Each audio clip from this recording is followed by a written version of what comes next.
Shalom Avracha, mes chers amis. Nous sommes dans la paracha, la Chassidut et parachat Vaetchanan. Pourquoi Kadosh Baruch Hu, il nous a pas fait des anges? Pourquoi est-ce que Kadosh Baruch Hu, il nous demande d'aller travailler?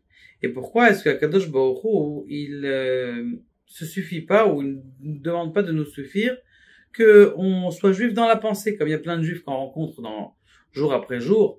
Ils te disent, moi, un Yehudi balai, moi, je fais pas le Shabbat, mais dans mon cœur, je fais. En quoi? Ça pourrait être bien, pourquoi pas? La pensée, c'est très, très important. C'est la question qui parle le Rav Israël et de Shortakov. Autre chose, vous savez que dans les tefilines, il y a deux paires de tefilines. Il y a la tête et il y a le bras. Pourquoi est-ce que il faut deux paires de tefilines? Ça suffit sur la tête. C'est bien, c'est tranquille. Qu'est-ce qu'on a besoin de s'encombrer avec des tefilines sur le bras? Eh bien, il donne un machal, le Rabbi Israël de Shortakov, mais avant ce machal, une histoire qui est d'une puissance extraordinaire. Il était une fois le Rav Ephraim HaKohen. Il va dormir, et dans la nuit, il rêve du Ben Ishraï. Ils étaient en famille avec le Ben Ishraï. Il rêve du Ben Ishraï, et il lui dit, le Ben Ishraï, lève-toi, va commencer à prier pour Rav Yehuda Tzadka, Zechat Tzadik Livracha, qui est à l'hôpital. Bon, il se lève. Donc le Ben Ishraï, il demande à celui qui est vivant, Rav Ephraim HaKohen, de se lever, de prier. Ben Ishraï, il vient, il te demande de prier. Qu'est-ce que tu dis? Tu te lèves, tu pries. Il commence à prier, il se lève, il fait Teilim toute la nuit. Le matin à la Boker, il va à l'hôpital. À l'époque, il n'y avait qu'un seul hôpital, donc c'est pas difficile. C'était l'hôpital Sha'ar Tzedek, qui est aujourd'hui l'hôpital Bikur Cholim, en plein milieu d'Yerushalayim, à côté de Kikar HaShabbat.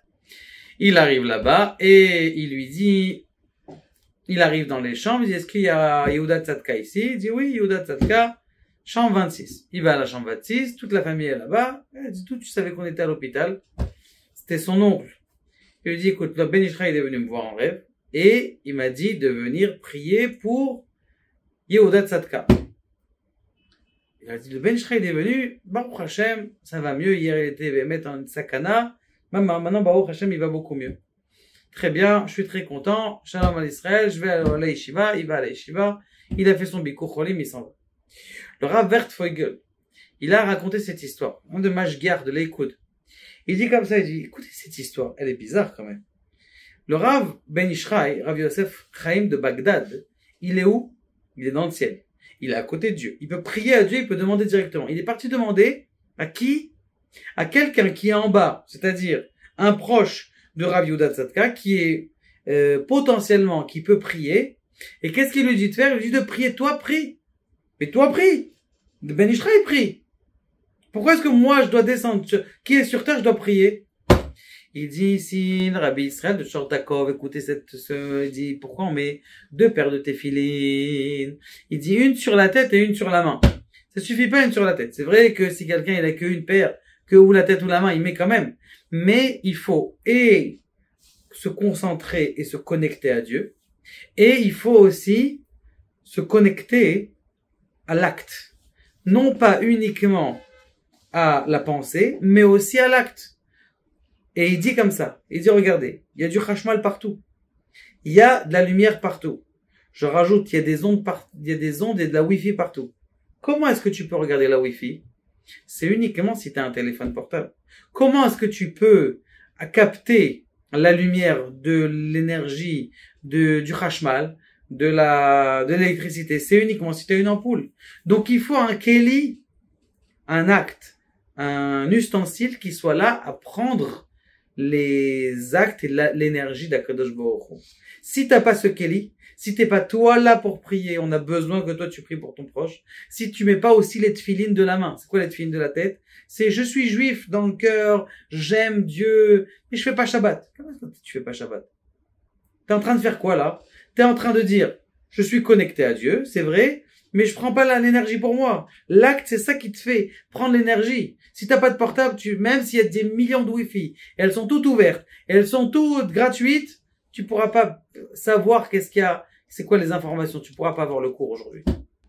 Parce que t'as pas de téléphone, ils te font un téléphone. Le téléphone, c'est ton étude de Shabbat, c'est ton Shabbat, c'est tes téphilines que tu mets bien tous les jours, c'est ta kippa que tu mets sur ta tête, et tzitzit que tu mets sur ta tête, tes actes qui sont ma'asim. Et c'est pour ça qu'Akadosh Baruch Hu, il a pas voulu nous rendre des malachim. Parce que les malachim, ils ont que côtés. Ils ont le côté de quoi? D'être dans le ciel. On est sur terre justement pour connecter. L'homme, il est composé de 4 niveaux. Il y a la partie des jambes, la partie du buste, la partie de la tête et la partie des pieds. Ces 4 niveaux, ça fait référence aux 4 niveaux spirituels qu'on a dans le monde de la Kabbalah. Berea Yetzira Astia Asilut, d'accord? C'est-à-dire l'existence, la création, la formation et l'action. Qui est-ce qui connecte ces 4 mondes? C'est l'homme. Vous êtes les connecteurs. D'ailleurs, c'est pour ça que chaque prière, que chaque début de Sefer Torah, chaque page de Sefer Torah, elle commence par un Vav. Le Vav, il montre la connexion. Le Vav à Chibour, la connexion du Chibour. Kadosh Baruch Hu nous aide, Be'ezrat Hashem, à comprendre ça et à prier en ça et surtout à faire halakha le maaseh, c'est-à-dire d'accomplir ce qu'on apprend.